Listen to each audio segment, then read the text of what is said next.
18th century Dublin, the expectations for most women were limited by their means. Some faced a life of hard labor to feed themselves and their children. Others enjoyed a life of comfort, but saw little of the world beyond their homes. A few entered religious life and dedicated their days to prayer. And then there was Catherine.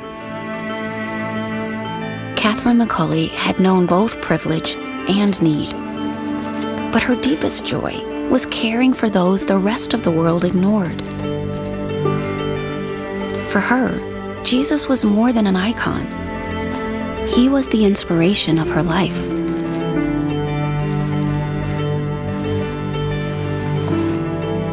As a young woman without parents or husband, she was taken in by a wealthy and generous couple who saw clearly that Catherine had a mission to feed, nurse, and educate the destitute living in the city's back alleys. So they equipped her with a carriage and the resources to do what she was driven to do. One day, Catherine witnessed a baby girl cruelly thrown out of a cellar so she would die in the street. Perhaps others would have rescued the child, but she did more.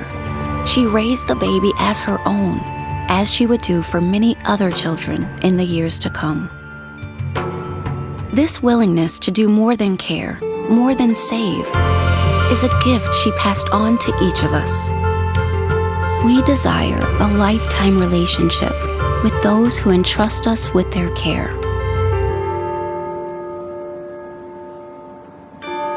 Catherine's deep love for her adoptive parents was proven when she tenderly nursed Mrs. Callahan during a long and terminal illness. Years later, Mr. Callahan needed her physical and spiritual care.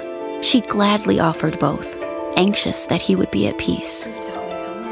Like her, we understand health care is about more than the body.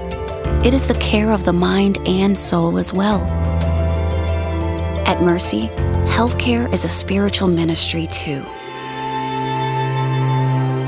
Confident that Catherine would spend the rest of her life serving others, Mr. Callahan bequeathed his entire fortune to her.